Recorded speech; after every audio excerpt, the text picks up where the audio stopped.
তোর রুটি বড় না, তোর রুটি বড় না, তোর বড় না, তোর বড়, তোকে তো আজ। আরে বাচ্চারা দাঁড়াও, তোমরা মারামারি করছো কেন?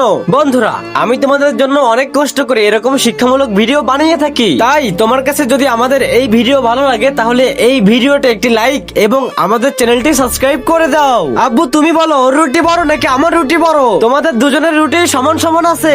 আব্বু তুমি মিথ্যা বলছো, ওর রুটি বড়। আরে আমাকে বলো কি হয়েছে? আপনি একটু বলেন না আমাদের ভিতর কার রুটি বড়? দাও আমি বলে দিচ্ছি। আরে এটা তো বড়, এটাও তো বড়।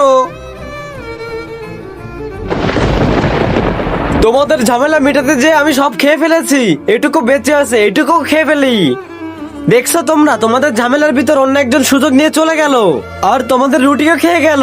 এজন্য নিজেদের ভিতর কখনো ঝামেলা করবে না, কারণ আমরা নিজেদের ভিতর ঝামেলা করলে বাইরের লোক এসে সুযোগ নিয়ে চলে যাবে। একটা কথা মনে রাখো, নিজেদের ঝামেলা নিজেদেরই মেটাতে হবে, অন্য লোককে আসার সুযোগ দেওয়া যাবে না, কারণ সে এসে তার সুযোগ নিয়ে চলে যাবে আর তোমার ঘর ধ্বংস করে দিয়ে যাবে। সরি আব্বু, বুঝতে পেরেছি, আজ থেকে আর ঝগড়া করবো না।